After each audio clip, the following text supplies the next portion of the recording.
પાટણમાં અસામાજિક તત્વોના ગેરકાયદેસર દબાણો હટાવવાની ઝુંબેશ શરૂ કરવામાં આવી છે। ઝહીર ખોખરા નામના ગુંડાના ગેરકાયદેસર દબાણો દૂર કરવામાં આવ્યા। 12 માર્ચે જાહેરમાં ફાયરિંગ કરીને એક વ્યક્તિની હત્યા કરી દેવામાં આવી હતી। બુકડી વિસ્તારમાં ઝહીર ઉર્ફે ખોખરાના મકાન અને દુકાનો પર કાર્યવાહી કરવામાં આવી। પોલીસે ગેરકાયદેસર 5 દુકાન અને 7 જેટલા રહેણાંક મકાન પર બુલડોઝર ફેરવ્યું છે। ઝહીર ખોખરા ધાક ધમકી, લૂંટ અને હત્યાની કોશિશ સહિતના 10 જેટલા ગુનાઓ તેના નામે નોંધાયા છે, જેને લઈને હવે આ કાર્યવાહી કરવામાં આવી। ગુંડાઓના દબાણો હટાવવાનું શરૂ કરવામાં આવ્યું છે।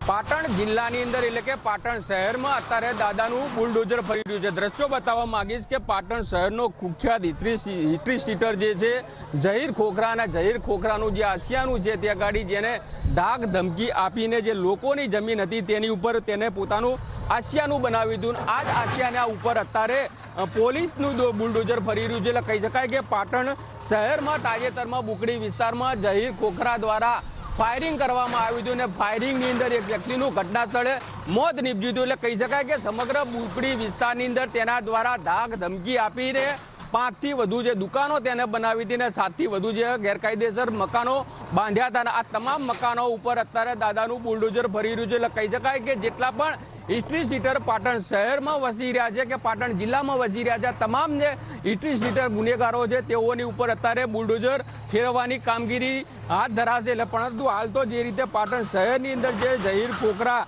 જેની ઉપર અનેક પ્રકારના ખૂન, લૂંટ, ધાક ધમકી આપવાના 10 થી વધુ જે ગુનાઓ નોંધ્યા છે, ત્યાં ગાડી અત્યારે પોલીસની હાજરીની અંદર તેના જે આશિયાનાઓ છે તેની ઉપર બુલડોઝર ફરી રહ્યું છે। આપ દ્રશ્યો જોઈ શકો છો કે પોલીસનો કાફલો પણ અહીંયા ઘટના સ્થળે છે કે કોઈ પણ જાતની અનિચ્છનીય બનાવ ના બને તેને લઈને।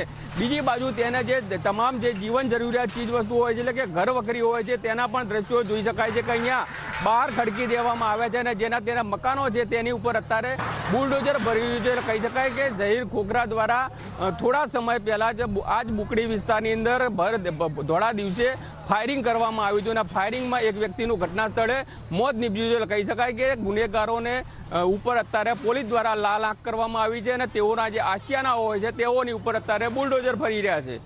ભરત પ્રજાપતિ, વીટીવી ન્યૂઝ, પાટણ।